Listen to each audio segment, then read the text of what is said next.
Accounting for share capital start कर दिया है। टर्म 1 के अंदर 12 मार्क्स कवर करेगा। अप्रोक्स 15 डेज ये चैप्टर चलेगा। 15 डेज आपको हमारे साथ रहना पड़ेगा, मतलब 2 वीक। कोई भी समस्या है बेझिझक क्लास में बोलिए, किसी भी टाइप की आपकी समस्या नहीं रहेगी। अगर कोई बच्चा क्लास मिस नहीं करता है तो, एक मिस कर दी नेक्स्ट डे भले आप रोज आइए, लेकिन थोड़ा सा तो डाउट रहेगा कि उस दिन पता नहीं क्या पढ़ाया था। क्या पता कोई लिंक वाली चीज हो कि जो आज पढ़ाई है उसका लिंक बाद में भी हो सकता है। तो सर आपने अभी तक क्या पढ़ा दीजिए वो एक बार बता दीजिए, तो हमें टेंशन नहीं रहे। आज हम सब जने हैं, एक बच्चा शायद नहीं है, बाकी सब जने हैं। तो आज हमें बता दीजिए कल आपने क्या क्या पढ़ा दिया, और आगे से हम सब क्लास टाइम पे टाइम ज्वाइन करेंगे ताकि क्लास भी कंटिन्यू रहे और कॉन्सेप्ट भी अच्छे रहे। सबसे पहला टॉपिक है, मैं कर देता हूँ युग, आपके प्रेजेंट कर दूंगा। अभी आप टॉपिक को देखिए बेटा। तो सबसे पहला जो पॉइंट है वो ये है हमारा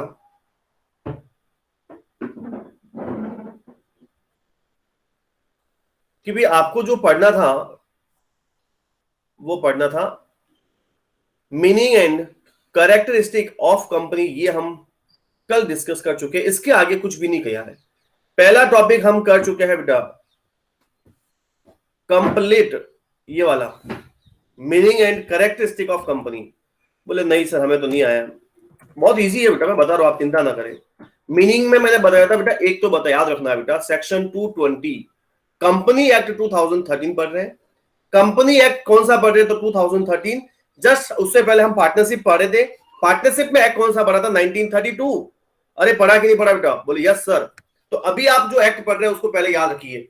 जो एक्ट है वो है हमारा कंपनी एक्ट 2013। उसकी जो कंपनी की जो डेफिनेशन दे रखी है कंपनी एक्ट के अंदर, वो सेक्शन 2 और सब सेक्शन 20 में दे रखी है। ये आपका पहला एमसीक्यू है। एमसीक्यू बन सकता है यहां से, तो अगर पहला एमसीक्यू बने तो कंपनी की डेफिनेशन जो हमें दे रखी है वो कंपनी एक्ट के कौन से सेक्शन में दे रखी है। Definition of the company is given in which act of in which section of the company act 2013। तो आपका आंसर होना चाहिए सेक्शन 2 सब सेक्शन 20। बताया था बेटा, बोले यस सर। क्या होती है डेफिनेशन, एक बार बोल के बता दे तो हमें वापस से रिवीजन हो जाएगा। मैं रिवीजन करवाना तो नहीं चाहता हूं, बाद में करवाना चाहता हूं, लेकिन एक बार फिर भी बोल के बता देता हूं कि कंपनी एक्ट के अकॉर्डिंग कंपनी क्या होती है। तो देखिए बेटा, हमने ये लाइन आपको इंपॉर्टेंट बताई थी और ये मैंने बोला एक लाइन ही याद करनी है, बाकी कुछ नहीं। Company means the company incorporated under the act और any previous company law. Company का मतलब ऐसी कंपनी से है जो कि इनकॉर्पोरेट है या रजिस्टर्ड है under this act. This act का मतलब इस एक्ट के अकॉर्डिंग, या तो इस एक्ट में रजिस्टर्ड है, और मान लीजिए कि अगर कोई कंपनी पहले की होगी तो आप खुद ही सोच लीजिए क्या वो कंपनी एक्ट 2013 में रजिस्टर्ड हो सकती है क्या? क्या वो कंपनी एक्ट 2013 में इनकॉर्पोरेट हो सकती है क्या? अरे वो तो पहले वाले भी कंपनी लॉ में हो सकती है। तो मेरे कहने का मतलब यहां पर यह बेटा कि company means the company incorporated under this act और any previous company law, that is the definition of the company according to the company act 2013। एक मैंने बताया था प्रोफेसर हैने ये क्या कहता है, इससे आपको मैंने ये इसलिए बताया था बेटा ताकि इससे कैरेक्टरिस्टिक क्लियर हो जाएगी। कंपनी कैसा होती है, एक artificial person. Company is an artificial, ये मैं जो राउंड कर रहा हूं ये इसकी कैरेक्टरिस्टिक है। बोले अच्छा सर, हाँ company is an artificial person, उसकी एक सेपरेट एंटिटी होती है, ये इसकी दूसरी कैरेक्टरिस्टिक है। प्रीपेचुअल सक्सेशन ये इसकी तीसरी कैरेक्टरिस्टिक है। आपसे पूछेगा which of the following is not a characteristic of the company, तो आपको उसमें से डिफरेंट वाले को निकालना पड़ेगा। एक है ये बेटा कॉमन सेल, ये भी कौन सी है हमारी कंपनी की कैरेक्टरिस्टिक। प्रोफेसर हैने के अकॉर्डिंग हम कंपनी की 4 कैरेक्टरिस्टिक पढ़ लेते हैं। तो कहां दिक्कत है बेटा, कैरेक्टरिस्टिक पढ़ने की भी जरूरत नहीं है, एक तो एक्स्ट्रा पढ़ लेंगे अपन ताकि और वो भी एग्जाम में पूछो तो याद रहे। सबके मीनिंग में यही बता देता हूं। आर्टिफिशियल पर्सन मतलब सर, अरे बेटा आर्टिफिशियल पर्सन का मतलब ये होता है कि कंपनी खुद एक पर्सन है। बोले अच्छा किसने क्रिएट किया है, लॉ ने क्रिएट किया है। Company is artificial person created by law, not by God. हम है जो हम क्या है, नेचुरल पर्सन है, क्योंकि हमें किसने क्रिएट किया है, हमें भगवान ने क्रिएट किया है। लेकिन कंपनी को भगवान ने नहीं बेटा, कंपनी को किसने किया है, लोगों ने या लॉ ने क्रिएट किया है। तो बोले ठीक है सर, तो कंपनी एक आर्टिफिशियल पर्सन है। बोले सर कैसे प्रूव करेंगे ये आर्टिफिशियल पर्सन है, मैं आपको बताता हूं। कंपनी खुद अपने डिसीजन ले सकती है, कंपनी किसी के साथ कॉन्ट्रैक्ट साइन कर सकती है।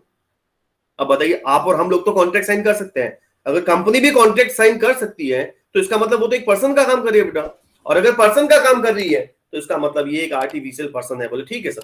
सेकंड बताया है, इस हैने ने बताया बेटा कि company is an artificial person created by law having separate entity. Having separate entity का मतलब इसके मेंबर का, इसके शेयर होल्डर का कंपनी से कोई लेना देना नहीं है, कंपनी अलग है और कंपनी के शेयर होल्डर अलग है बेटा। ठीक है सर। उसके बाद में बताया विद प्रीपेचुअल सक्सेशन। प्रीपेचुअल सक्सेशन का मतलब ये होता है कि कंपनी के मेंबर आते जाते रहते हैं, उससे कंपनी को कोई फर्क नहीं पड़ता है। बहुत सारे नए मेंबर आएंगे, बहुत सारे जाएंगे, कोई फर्क नहीं पड़ेगा, कंपनी चलती रहेगी चलती रहेगी चलती रहेगी। जब तक कंपनी लॉ से बंद नहीं होती है तब तक कंपनी कहीं बंद नहीं होगी बेटा, कंपनी चलती रहेगी। और उसके बाद में मैंने बताया कि कंपनी की और उसने बताई है कॉमन सील होती है कंपनी की, जो कंपनी के जहां पर रिक्वायर्ड डॉक्यूमेंट होते हैं उसके ऊपर कंपनी की सील भी लगती है। बोले अच्छा अच्छा सर। तो अब सर इसकी डेफिनेशन एक लाइन में बता दीजिए वापस से।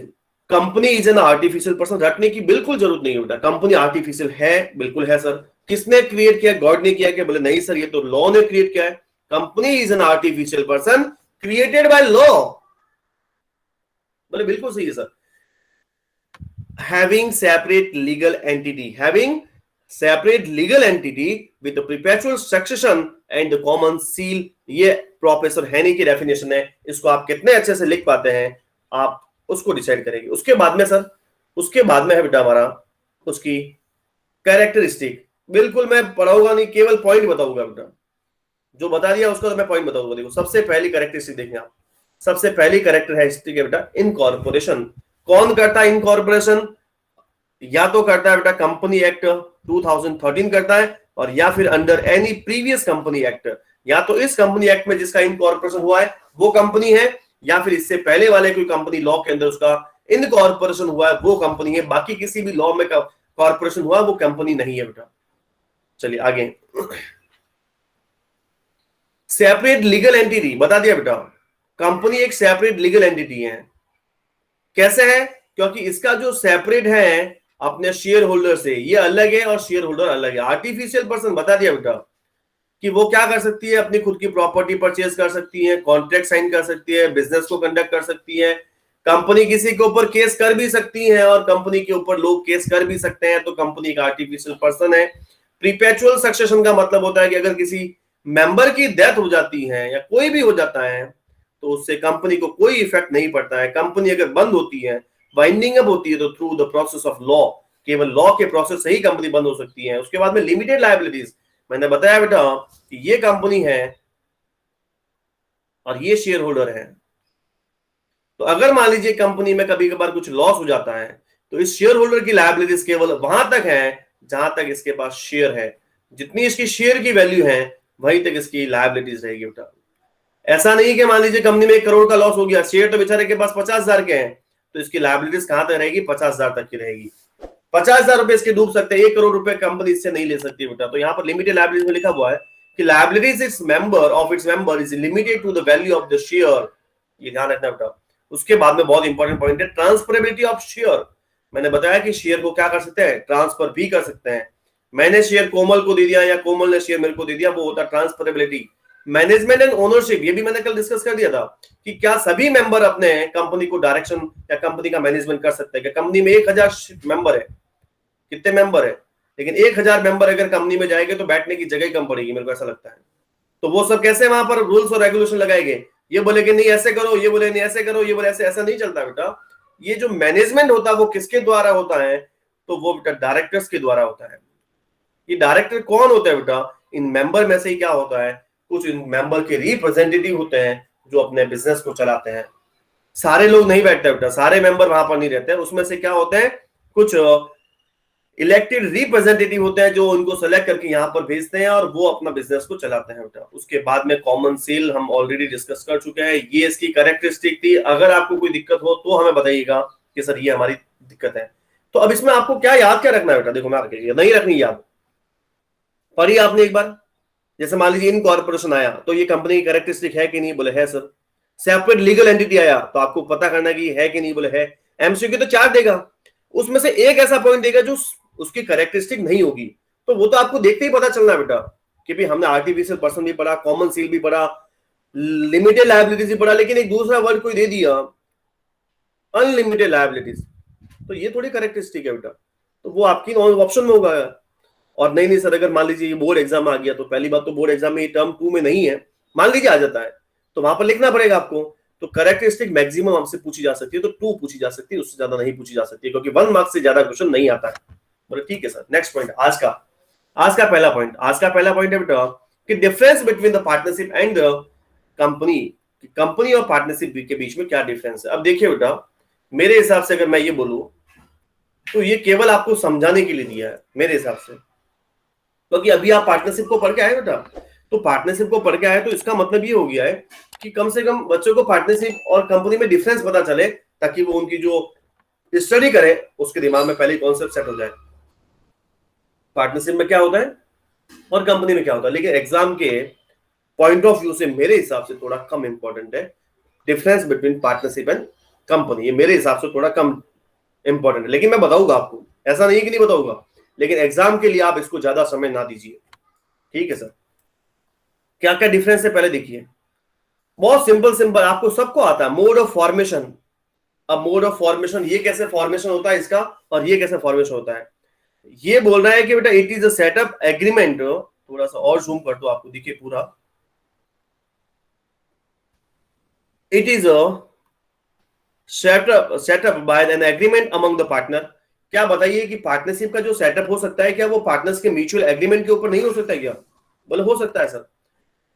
और registration is not compulsory under the Indian partnership act 1932। ऐसा कोई यू नहीं है कि भाई रजिस्ट्रेशन आप कराओगे पार्टनरशिप एक्ट 1932 में तो ही आप पार्टनरशिप बिजनेस कर सकते हैं। आपने देखा होगा अपने आप बहुत सारे पार्टनरशिप के बिजनेस है कि नहीं है, जिसमें अंकल है, पापा है, भैया है, भाभी है, जो भी उसमें पार्टनर बनना चाहता है बिजनेस में। आजकल सब जने पार्टनर बनना चाहते हैं बिजनेस में, लड़के लड़कियां कोई नहीं देखता है कि ऐसे लड़के नहीं बनते हैं, लड़कियां नहीं बनती है। पार्टनरशिप में प्रॉफिट मिलता है तो क्यों नहीं बनेंगे। बात ये नहीं है, बात ये है कि अगर आपने म्यूचुअल एग्रीमेंट पे अगर आपने पार्टनरशिप शुरू कर दी है, तो ऐसा कोई जरूरी नहीं है कि पार्टनरशिप एक्ट 1932 में आपको रजिस्ट्रेशन करवाना कंपल्सरी नहीं है। ये मैंने पार्टनरशिप की बात बता दी, लेकिन कंपनी ऐसे म्यूचुअल एग्रीमेंट से नहीं बनेगी बेटा। कंपनी के लिए it is setup by the registration under the company act 2013 और एनी प्रीवियस कंपनी एक्ट। क्या बताया मैंने, पहले ही इसको डिस्कस कर दिया था, अब ज्यादा बताने की जरूरत नहीं है। सेकेंड ईयर का बेटा रेगुलेशन एक्ट, रेगुलेटरी एक्ट कौन सा पता ही आपको। पार्टनरशिप में कौन सा है बेटा, इंडियन पार्टनरशिप एक्ट 1932, और कंपनी एक्ट कौन सा है तो 2013, कंपनी एक्ट 2013। बोलिए कोई डाउट यहां तक, अरे बोलते रहिए। चलिए आगे चलते हैं बेटा। नंबर ऑफ मेंबर, अब देखिए ये थोड़ा आपको कंफ्यूज करेगा बेटा, ये पॉइंट में आप बोले तो इसको थोड़ा साइड में रखता हूं, मतलब क्यों सर, इसीलिए आप मेरे को लगता है आप नहीं पढ़ा रहे थे। अरे नहीं बेटा, ये नंबर ऑफ मेंबर आपको मैंने बता दिया। पार्टनरशिप का तो आपको सबको पता है, अगर किसी को पार्टनरशिप का पता नहीं है तो मतलब उसकी पार्टनरशिप में कॉन्सेप्ट अभी भी कम है। मैंने बताया था बेटा पार्टनरशिप में मैक्सिमम नंबर ऑफ पार्टनर 50 हो सकते हैं। कितने हो सकते हैं बेटा, maximum number of partner is 50 in the partnership act, और मिनिमम मेंबर 2 चाहिए, बराबर। लेकिन कंपनी में क्या है बेटा कि इसमें मेंबर तो दिए आपको, जैसे किसी में 7 दिए, 2 दिए, ऐसा कुछ लिखा हुआ है। मैंने अभी तो पढ़ा नहीं, मैं अभी पढ़ूंगा। लेकिन ध्यान ये रखना बेटा कि कंपनी में अलग अलग टाइप की कंपनी है, तो अलग अलग टाइप की कंपनी में अलग अलग टाइप के मेंबर भी हैं। किसी में 2 है, किसी में 7 है, तो ऐसा है, किसी में 1 है। तो इसकी वजह से मैं आपको ये पॉइंट नहीं बता रहा हूं। आपको क्या याद रखना है केवल कि भाई जो पार्टनरशिप में मिनिमम मेंबर कितने चाहिए तो 2, मैक्सिमम कितने चाहिए तो 50, और किस रूल्स के अकॉर्डिंग तो रूल 10 ऑफ कंपनी एक्ट 2013, और मिसलेनियस रूल्स कौन सा है बेटा 2014। तो ठीक है सर, उसके बाद में अभी मैं मेंबर पढ़ाऊंगा, हर एक कंपनी के मेंबर पढ़ाऊंगा, आप चिंता ना करें। तो इससे आपको ये पॉइंट अपने आप से कवर हो जाएगा। ये जो पॉइंट लिखे हुए 7 मेंबर और ये जो है, ये आपको मैं अगर ये जैसे ही खत्म करूंगा मैं आपको सबसे पहले उसी पे लेके जाऊंगा। फिर बेटा लायबिलिटीज, अब देखिए कि लायबिलिटी जो होती है पार्टनर्स की क्या होती है, अनलिमिटेड होती है। कैसे सर, मान लीजिए कि आपने पार्टनरशिप की, मैंने और कोमल ने की, मैंने और युग ने की, किसी ने भी पार्टनरशिप कर दिया, बिजनेस शुरू कर दिया। अब मान लीजिए कल अगर मान लीजिए हमारा बिजनेस बंद होता है और लोग हमारे पैसे मांगते हैं, तो अब आप सोचिए कि अगर लोग हमारे पैसे मांगते हैं, तो जब लोग हमारे पैसे मांगते हैं तो चुकाने तो हम ही हैं, क्योंकि पार्टनर तो मैं और युग ही है, 2 ही हैं। अब ऐसे हाथ खड़े कर दोगे तब तो काम चलेगा नहीं। लेकिन हमने मान लीजिए जो बिजनेस स्टार्ट किया था उसमें कैपिटल हमारी 2-2 लाख की थी, 2 लाख मेरी और 2 लाख युग की। तो लायबिलिटीज केवल 2 लाख तक नहीं है। अगर आपको 10 लाख रुपए चुकाने हैं तो हम दोनों को हमारे घर की जो असेट्स होती है वो भी बेच के लोगों का पैसा तो चुकाना ही पड़ेगा। तो पार्टनरशिप में पार्टनर्स डिफरेंट दिखते हैं कि पार्टनरशिप फॉर्म अलग और पार्टनर्स अलग दिखते अलग है, लेकिन उनकी लायबिलिटी जो होती है वो अनलिमिटेड होती है बेटा। ओनरशिप बिजनेस में भी बिजनेस अलग और बिजनेसमैन अलग, लेकिन ऐसे अलग है बेटा, लेकिन उनकी लायबिलिटीज की बात आती तो अनलिमिटेड लायबिलिटीज है। सोलो प्रोप्राइटरशिप बिजनेस में भी पार्टनर सॉरी ओनर की लायबिलिटीज क्या होगी? अनलिमिटेड। पार्टनरशिप में भी उस पार्टनर की लायबिलिटीज क्या होगी? तो अनलिमिटेड होगी। लेकिन बात करते हैं बेटा केवल किसकी? कंपनी की बात करते हैं। तो कंपनी में पार्टनर सॉरी मेंबर की लायबिलिटीज क्या होती है? अनलिमिटेड होती है, सॉरी लिमिटेड होती है। और कहां तक लिमिटेड होती है?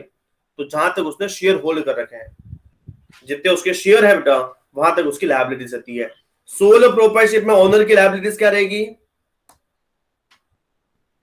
अनलिमिटेड। डूब गया पैसा, सारा घर बेचो और चुकाओ वहां पर, लिमिटेड लायबिलिटीज नहीं है बेटा, अनलिमिटेड लायबिलिटीज है। पार्टनरशिप में अगर हो गया लॉस तो पार्टनर अपने घर की प्राइवेट प्रॉपर्टी को बेच के भी क्या करेगा?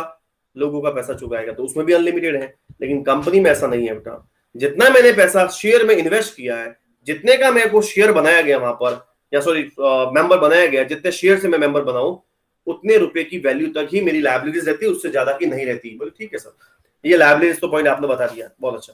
इसकी लायबिलिटीज अनलिमिटेड है, उसकी लायबिलिटीज लिमिटेड है, amount of share held by them. बोले ठीक है सर। प्रॉफिट में क्या होता है? Profit are distributed as per the terms of the partnership deed and equally if partnership deed is does not exceed. बताइए बेटा आपको कि अगर पार्टनरशिप डीड में लिखा हुआ है तब तो पार्टनरशिप डीड के हिसाब से दे दीजिए, और पार्टनरशिप डीड में नहीं है तो आप 1:1 में दे दीजिए। बिल्कुल ठीक है सर। और यहां पर क्या होता है बेटा कि यहां पर जो प्रॉफिट डिस्ट्रीब्यूट होता है बेटा वो एज ए डिविडेंड डिस्ट्रीब्यूट होता है, और यहां पर शेयर होल्डर अप्रूव करते हैं तभी देते हैं बेटा, ऐसे डायरेक्ट नहीं मिलता है। ठीक है सर। उसके बाद में क्या पॉइंट है? ये ज्यादा इंपॉर्टेंट नहीं है, केवल आपको पॉइंट पता होना चाहिए। पार्टनरशिप अलग है और कंपनी अलग है। मेन पॉइंट तो क्या है बेटा? सबसे पहला मेन पॉइंट तो यही है, उसका कौन सा एक्ट है, इसका कौन सा एक्ट है। मेंबर का पता होगा वो कितना इंपॉर्टेंट, वो भी देख लेना। उसके बाद में लायबिलिटीज ध्यान में रखना कि इसकी लायबिलिटीज जो पार्टनरशिप की होती है वो तो अनलिमिटेड होती है, लेकिन कंपनी के मेंबर की जो होती है वो लायबिलिटीज लिमिटेड होती है। सर ऑडिट, देखिए ऑडिट इसको कराना मैंडेटरी नहीं होता है, इसमें कुछ कंडीशन है कि भाई इतना अगर आपका टर्नओवर होता है या इतना आपका नेट प्रॉफिट होता है तब तो आपको ऑडिट करानी पड़ेगी। लेकिन कंपनी में भले 1 रुपए की भी हो कि नहीं हो, कंपनी में अगर आपने इनकॉर्पोरेशन करवा दिया है तो आपकी ऑडिट मैंडेटरी है, ऑडिट करवाना ही करवाना है। ऑडिट क्या होता है? जो आपकी जितनी भी बुक्स होती है उसको चेक करने को अपन बोलते हैं ऑडिट। ऑडिट कहां पर शुरू होता है? जहां पर अकाउंटिंग कंप्लीट होता है। देखिए बुक कीपिंग जहां पर खत्म होता है बेटा, बुक कीपिंग के बाद में अकाउंटिंग शुरू होता है, और जहां पर अकाउंटिंग खत्म होता है वहां से ऑडिटिंग शुरू होता है। ठीक है सर। मैनेजमेंट बता दिया बेटा। मैनेजमेंट में क्या होता है? पार्टनरशिप में तो या तो एक पार्टनर मैनेज करेगा और या फिर सभी पार्टनर भी मैनेज कर सकते हैं। मेंबर में क्या होता है बेटा बताइए आपको? कि सारे मेंबर तो कर नहीं सकते। उसमें क्या होता है कि उसमें जो भी डायरेक्टर्स होते हैं और वो किसके द्वारा सेलेक्ट किए गए होते हैं? उनके मेंबर के द्वारा ही होते हैं, और मेंबर के रिप्रेजेंटेटिव की तरह वो काम करता है। बोले ठीक है सर, बता दिया आपको। बिजनेस में भी मैनेज बाय ऑल पार्टनर्स और the any of them action by all और any one. Business is manage by the director who are the elected by the shareholder. ठीक है sir. Transfer of share, a partner can not be transfer of share to any other person without any contact sorry consent of the other partner. ये बोल रहा है कि अगर कोई partner है अपना शेयर ट्रांसफर नहीं कर सकता है दूसरे पार्टनर की कंसेंट के बिना। उसके बाद में accept in the case of the private company normally transfer of share is not restricted. ये मैंने बताया था आपको कि कंपनी जो होती है केवल प्राइवेट कंपनी ही ऐसी कंपनी होती है जो अपने शेयर को ट्रांसफर नहीं कर सकती है, बाकी पब्लिक कंपनी अपने कंपनी के शेयर अपने शेयर को ट्रांसफर कर सकती है। बिजनेस बता दिया है। Partnership can carry any business if all the partners agree, और company only that business which is permitted by the object clause in the memorandum of association। Partner business चलेगा जो आपने मेमोरेंडम ऑफ एसोसिएशन में लिखा हुआ है। Company के पास 2 document होते हैं, एक तो होता है memorandum of association, that is a charter of company, इसको हम कंपनी का चार्टर भी बोलते हैं, सबसे मेन डॉक्यूमेंट होता है बेटा। और एक सब्सिडियरी डॉक्यूमेंट होता है, that is the association of article of association, sorry MOA and AOA. MOA का मतलब होता है मेमोरेंडम ऑफ एसोसिएशन और एओ का मतलब होता है आर्टिकल ऑफ एसोसिएशन। कभी आपसे पूछे कि एमओए क्या होता है तो आपको याद रखना है memorandum of association, this is the main document of company. Company को क्या करना है वो सारा किस में लिखा हुआ है, MOA में लिखा है। और AOA में क्या लिखा सर, तो AOA में लिखा है कि कंपनी को ये काम कैसे करना है, that is AOA। Subsidy document है बेटा ये। AOA जो है आर्टिकल ऑफ एसोसिएशन है, ये सब्सिडी डॉक्यूमेंट है, ठीक है सर। और बाइंडिंग अब मैं बता ही रखा आपको, ये एग्रीमेंट के ऊपर भी हो सकता है, अगर कोर्ट ऑर्डर दे तो भी हो सकता है, अगर फर्म को अपने डेब्ट्स को पे नहीं कर पा रही है, enable to paying the debts, तो भी हो सकता है, अगर इंसॉल्वेंसी होती है तो भी क्या हो सकती है, पार्टनरशिप वाइंडिंग अप हो सकती है। और ये कब वाइंडिंग अप होगी बेटा, जब क्या करेगा, कंपनी एक्ट में प्रिस्क्राइब होगा तभी होगा, अदरवाइज नहीं होगा। ऐसा ये बेटा जो पॉइंट मैंने बताया, स्टेबिलिटी जो है वगैरह, ये सब एक ही बात है कि इसमें स्टेबिलिटी क्या होती है कि इसमें इफेक्ट करती है बेटा, डेथ हो जाती है, रिटायरमेंट हो जाता है, इंसॉल्वेंसी, इसमें कोई इफेक्ट नहीं करता कि कंपनी के कितने मेंबर इंसॉल्वेंट हो गए, ये कोई इफेक्ट नहीं करता है। अरे आ रहा है क्या समझ में बेटा? ये सब छोटी छोटी बातें हैं बेटा, मैंने आपको पहले ही बता दी है कि ये जो मैं बता रहा हूं कि difference between partnership and the company, ये छोटी छोटी सी बातें हैं। आप अपनी कॉपी में जरूर लिखिए इसको भले कि ये डिफरेंस होते हैं, ये केवल अपने जनरल नॉलेज के लिए है। एग्जाम में इसका क्वेश्चन आता है तो आपकी रॉन्ग मेरे हिसाब से नहीं होगा। अब मेन बातें शुरू होती अभी। सर मेन बातें क्या है वो बताइए सर, मेन बातें बताइए आपको। मेन बातें पहले तो मैंने क्या बताई है, सबसे मेन बात बताइए बेटा कंपनी की डेफिनेशन। सेकंड मेन बात बताइए मैंने कंपनी की कैरेक्टरिस्टिक, और फिर उसके बाद में एक बात बताइए, और थर्ड मैं मेन बात बता रहा हूं काइंड ऑफ कंपनीज, ये वाली इंपॉर्टेंट है बेटा थ्योरी के पर्पज से।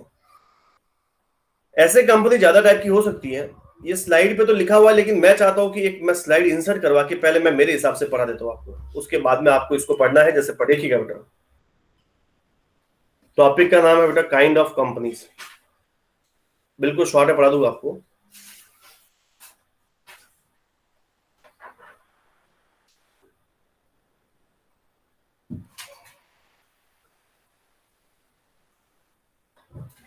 देखिए फर्स्ट OPC जिसको हम बोलते हैं बेटा 1% कंपनी। अगर कंपनी की बात करो बेटा तो पहली होती है बेटा OPC 1% कंपनी। सेकंड कंपनी होती है बेटा प्राइवेट कंपनी, शॉर्ट में लिख रहा हूं PVT, इसको बोलते हैं प्राइवेट कंपनी ना, चलेगा क्या? मैं पूरा लिखता हूं, याद रखिएगा बेटा। थर्ड है पब्लिक कंपनी।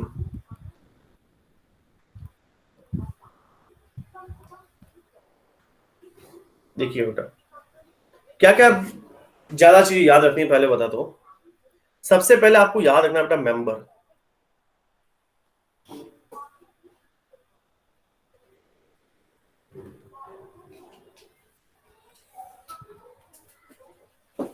और सेकंड चीज याद रखनी है बेटा डायरेक्टर। ये एग्जाम में डायरेक्ट क्वेश्चन पूछा जाता है, इसलिए मैं आपको बता रहा हूं। बिल्कुल रटने की कोई जरूरत नहीं पड़ेगी, अभी इसको समझेंगे क्या होता है क्या नहीं होता है। ठीक है बेटा, मेंबर की बात करें तो 1% कंपनी में एक ही मेंबर होता है। 1% कंपनी में मेंबर कितना होना कंपल्सरी बेटा, एक मेंबर। लेकिन एक चीज ध्यान रखना बेटा कि 1% कंपनी में उस कंपनी का जो मेंबर होगा उसका एक, जैसे बैंक में अपना एक अकाउंट होता है, तो जैसे बैंक अपन अकाउंट खुलाते हैं तो उसमें एक नॉमिनी भी होता है, आपको पता होगा तो, कि भी अगर बाई चांस इनके कुछ हो जाता है तो फिर ये बैंक अकाउंट में जो भी पैसा है वो कौन निकाल पाएगा या किसके नाम का रहेगा। ध्यान रखना कि 1% कंपनी में एक नॉमिनी होता है बेटा, क्योंकि वहां पर मेंबर कितने होते हैं, केवल एक होता है। तो अगर अचानक से अगर वो उसकी कोई डेथ हो जाती है तो वो तो फिर कंपनी बंद हो जाएगी, इसलिए ऐसा नहीं होता बेटा, वो कंपनी चलती रहती है। क्योंकि हमने क्या पढ़ा कि कंपनी का जो सक्सेशन होता है वो प्रीपेचुअल होता है, प्रीपेचुअल सक्सेशन मतलब कंपनी कंटिन्यू चलती रहती है। तो 1% कंपनी में जो मेंबर होता है उसका एक क्या होता है, नॉमिनी भी होता है। ये थोड़ा दिमाग के लिए और अपने नॉलेज के लिए याद रखिएगा, कॉपी में नहीं पूछा जाएगा। मेंबर कितने होते हैं, तो 1 होते हैं। बोले डायरेक्टर सर,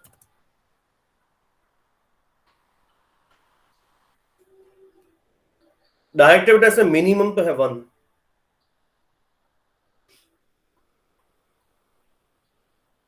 और मैक्सिमम है बेटा 15।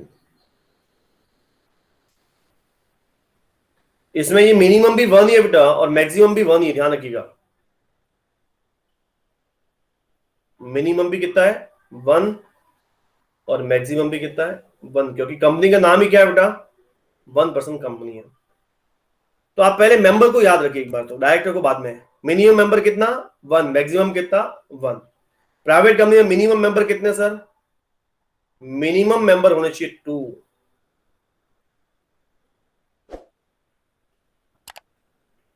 सर मैक्सिमम कितने होने चाहिए बेटा? वो पार्टनरशिप में होते हैं। प्राइवेट कंपनी में मैक्सिमम होता है बेटा 200। याद रहिएगा क्या बेटा? प्राइवेट कंपनी में मिनिमम और मैक्सिमम कितने होते हैं? तो 200 होते हैं। कोई डाउट किसी को? पब्लिक कंपनी में मिनिमम मेंबर की बात करें तो 7 और मैक्सिमम मेंबर की बात करें तो नो लिमिट।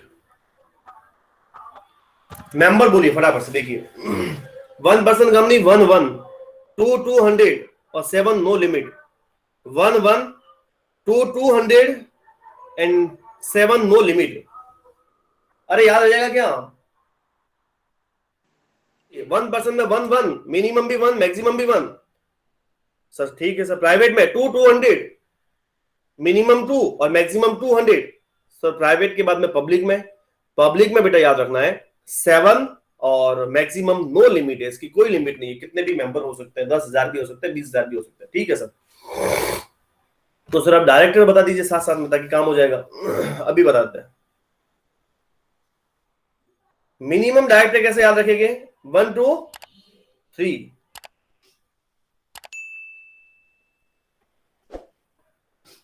बोले 1 2 3 समझे नहीं सर? और आप देखिए 1% कंपनी के अंदर मिनिमम डायरेक्टर की रिक्वायरमेंट कितनी होती है बताइए आप? प्राइवेट कंपनी में मिनिमम डायरेक्टर कितना चाहिएगा? में मिनिमम डायरेक्टर कितने चाहिए? बोलते हैं 1 2 3। या आपने पिक्चर भी देख रही होगी 1 2 3, ये वही वाला है। अब मैक्सिमम कैसे याद रखें सर? मैक्सिमम डायरेक्टर बहुत इजी है बेटा, सब में 15, इसमें भी 15, इसमें भी 15 और इसमें भी 15। मैक्सिमम आप नंबर ऑफ डायरेक्टर कितना कर सकते हैं बेटा? 15 कर सकते हैं। तो सर हमें क्या क्या याद रखना है सर? अरे यार क्या याद रखना, देखो ना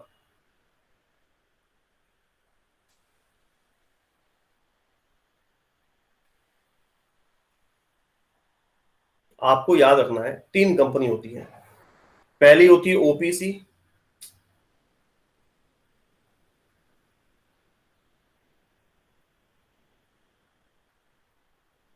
पहली कंपनी कौन सी होती है बेटा? O P C. दूसरी प्राइवेट और तीसरी पब्लिक। अरे मैं वापस से एक बार रिवीजन करवा रहा हूं, ऊपर लिखा वो ठीक है, यहां देखना आप। सबसे पहले मैंने क्या बताया बेटा? मेंबर। क्या बताया बेटा?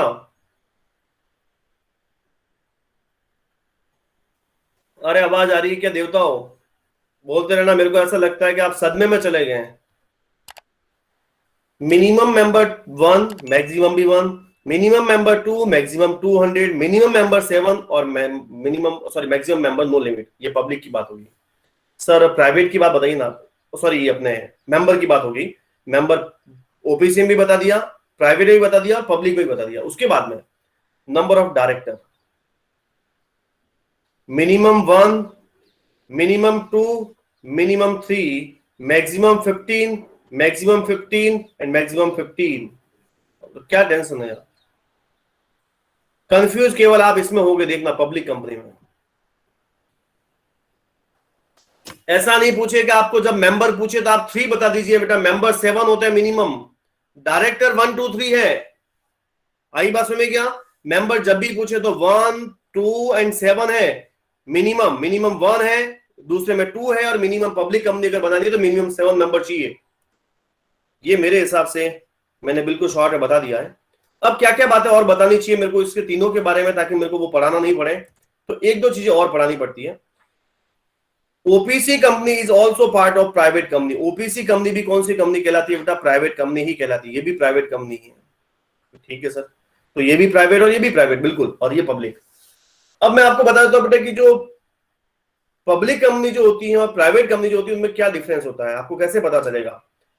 अगर किसी के पीछे प्राइवेट लिमिटेड लिखा हुआ आ जाए,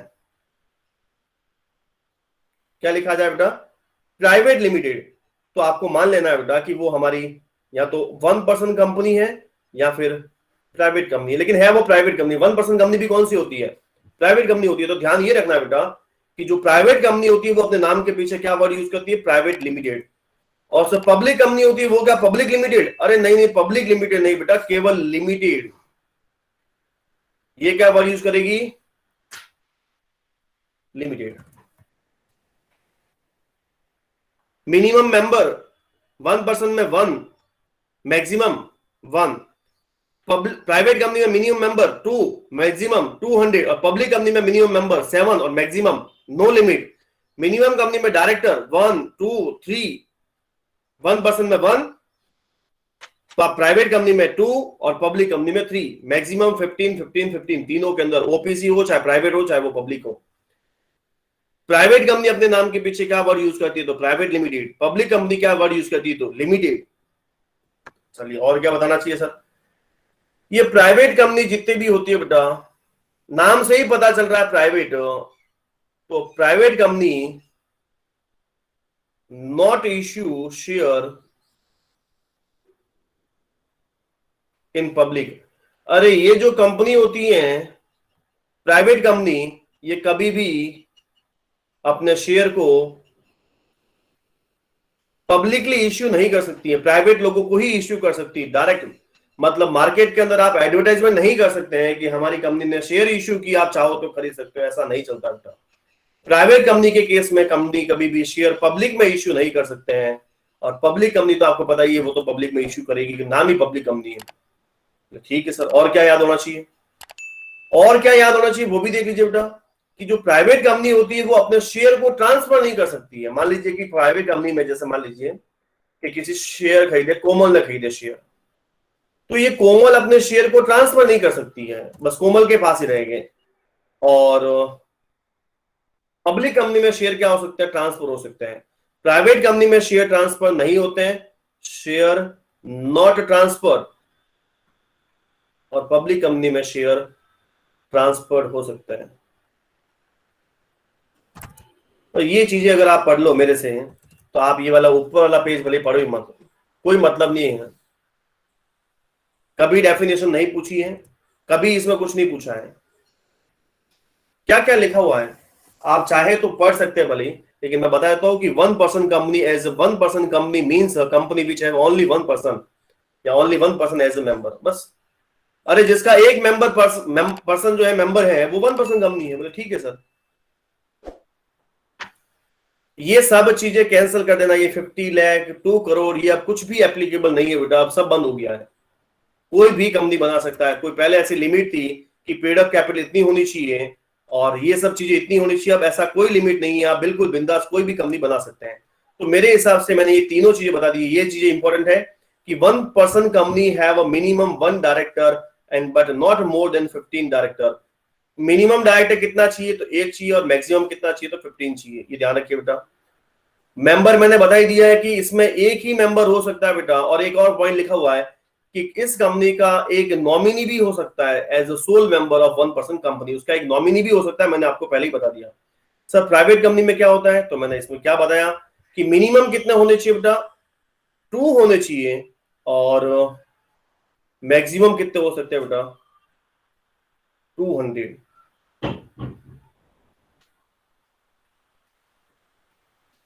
देखो अब क्या लिखा, the company are not required to have a minimum paid up capital present vide notification date 29 May 2015 में। ये बोल रहे हैं एक नोटिफिकेशन आया था, उसमें सब बंद कर दिया पेड अप कैपिटल वगैरह।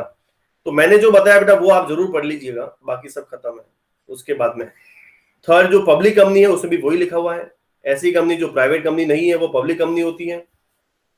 एटलीस्ट 7 मेंबर चाहिए इसमें बेटा, और मैक्सिमम की कोई limit, no restriction of the maximum number of member, कोई रिस्ट्रिक्शन नहीं है। प्राइवेट कंपनी में एटलीस्ट कितने डायरेक्टर चाहिए बेटा? 3 डायरेक्टर चाहिए, और मैक्सिमम कितने हो सकते हैं? तो 15 हो सकते हैं। दिख रहा है क्या बेटा? तो मेरे हिसाब से बेटा मैंने आपको काइंड ऑफ कंपनी तक थ्योरी पढ़ा दी है बेटा।